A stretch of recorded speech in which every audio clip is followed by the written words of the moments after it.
अस्सलाम वालेकुम, मेरा नाम है जवाद अहमद और आप देख रहे हैं रिवील टीवी। फ्रेंड्स, जरूरी नहीं हर बंदे के अकाउंट और पॉकेट में पड़े हुए डॉलर सही तरीके से कमाए गए हों। दुनिया में ऐसे बहुत से क्रिमिनल्स हैं जिन्होंने रातों रात नाम तो कमाया, लेकिन पैसा इतना कमाया कि उनकी कई नस्लें बैठकर खा सकती हैं। ये वो लोग थे जिनके पास पैसा तो स्टोर हाउस में पड़े अनाज की तरह भरा पड़ा था, लेकिन सुकून शायद एक घास के तिनके जितना भी ना हो। चलें आज मिलवाते हैं आपको दुनिया के कुछ ऐसे ही खतरनाक क्रिमिनल से जिन्होंने ड्रग स्मगलिंग से लेकर रियल स्टेट और मनी लॉन्ड्रिंग जैसे इलीगल धंधों की काली कमाई से दुनिया के बड़े बड़े और रईस बिलियनियर्स को पीछे छोड़ दिया। मैं आपके लिए ऐसी ही मजेदार वीडियोस लाता रहता हूँ, तो वीडियो को लाइक और चैनल को सब्सक्राइब करना मत भूलिएगा और बेल आइकन को प्रेस करके ऑल को प्रेस कर दें ताकि आने वाली हर नई वीडियो आपको मिल सके। तो शुरू करते हैं अपना काउंटडाउन। नंबर 5 लिस्ट में सबसे पहले नाम है वेंगकोंग कोई का। पूरी दुनिया में ब्रोकन टूथ कोई के नाम से जाना जाने वाला ये गैंगस्टर चाइना की सबसे बड़ी क्रिमिनल ऑर्गेनाइजेशन मकाओ ब्रांच का लीडर रहा है। छोटे कद का दिखने वाला ये गैंगस्टर इतना पावरफुल और रौबदार था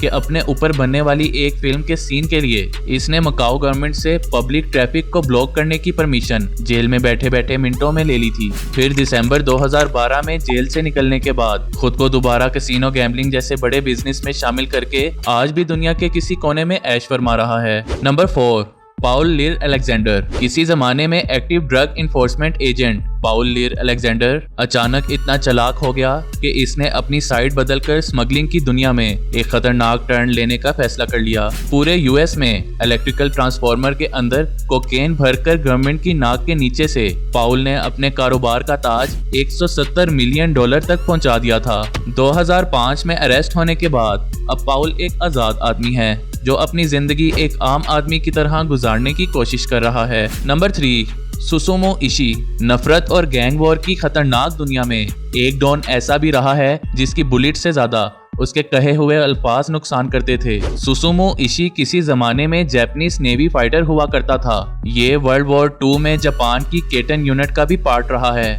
जिसका हिस्सा होना कमजोर लोगों के बस की बात नहीं। इसने अपनी नेटवर्थ $4 बिलियन की बना रखी थी, जो कि लोन, बैंक ट्रांजैक्शंस और रियल स्टेट के फ्रॉड से बनाई। सुसुमो इशी कोई रेगुलर गैंगस्टर नहीं था, वो दिमाग से तेज था। यही वजह थी कि वो वायलेंस तब तक करना पसंद नहीं करता था जब तक चीजें बातों से निपटाई जा सकती थीं। फायरिंग और किलिंग हमेशा से सुसुमो की सेकंड ऑप्शन रहे हैं। अपने ऊपर पूरी तरह से सेल्फ कंट्रोल रखने वाला ये डॉन 1978 से 1984 तक गैम्बलिंग स्कैम की सजा काटने के बाद जब बाहर आया, तब उसने अपने पैसे से एक लग्जरी गोल्फ क्लब खोला, जिसकी मेंबरशिप से उसने और भी ज्यादा पैसे कमाए। अपनी भारी जेब की वजह से सुसुमो कोरिया, हांगकांग, मोनाको और यूनाइटेड स्टेट जैसी कंट्री में भी भारी इन्वेस्टमेंट करने लगा और अपने बिजनेस को इतना बड़ा कर लिया कि इसके ग्रुप को सीधा गवर्नमेंट सपोर्ट करने लगी। लेकिन फिर अचानक इकोनॉमी के गिरने की वजह से सुसुमो किसी तबाह शहर की तरह बर्बाद हो गया। 3 सितंबर 1991 को सुसुमो की मौत के बाद उसके फ्यूनरल पर 6000 से भी ज्यादा लोगों का मौजूद होना इसकी पॉपुलैरिटी को बयान करता है। नंबर 2 कुंसा। फ्रेंड्स, अगर दुनिया के किसी कोने में 16 साल का बच्चा हथियार उठा ले तो शायद ही दुनिया की कोई हुकूमत उसके हाथों से होने वाले खून खराबे को रोक पाए। ये कहानी शुरू होती है एक ऐसे माफिया से जिसको रोकना गवर्नमेंट के लिए बेहद मुश्किल हो गया था और वो खुद भी उसके नाम से खौफ खाती थी। कुंसा म्यांमार के जंगलों से दुनिया का सबसे बड़ा ओपियम प्रोड्यूसर बनकर बाहर निकला। थोड़े ही वक्त में ओपियम किंग और drug Lord of the golden triangle के नाम से जाना जाने लगा। ये गैंगस्टर 21वीं सदी में साउथ एशिया की मेन कंट्रीज लाओस, थाईलैंड और म्यांमार में बनने वाले गोल्डन ट्रायंगल रूट का अकेला सप्लायर था। खुद की आर्मी और स्टेट के लिए फाइट करने वाले कोंसा का नाम आज भी बर्मा के सबसे खतरनाक नामों में लिया जाता है। बर्मीज मिलिट्री और यूएस बाउंटी ने थक हार कर कोंसा पर $2 मिलियन तक का इनाम रखा था, जिसके बावजूद भी कोंसा के आसपास कोई नहीं भटक सका। सुनने में आता है कि उस वक्त दुनिया की सबसे खतरनाक फोर्स गोरिल्ला यूनिट रेंजर्स के 39 मेंबर्स ने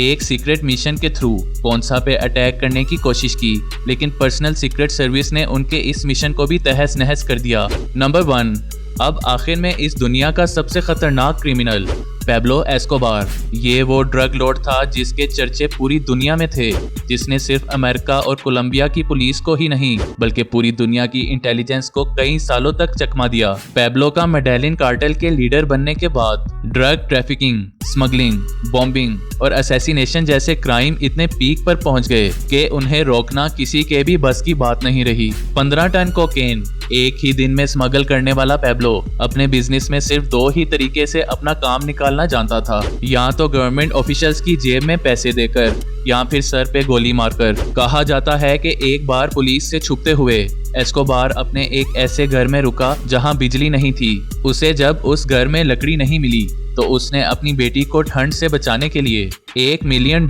यानी कि 7 करोड़ के नोट्स को बिना कुछ सोचे समझे आग के हवाले कर दिया। 1993 अपनी मौत के वक्त तक पैब्लो के पास $30 बिलियन की कमाई थी।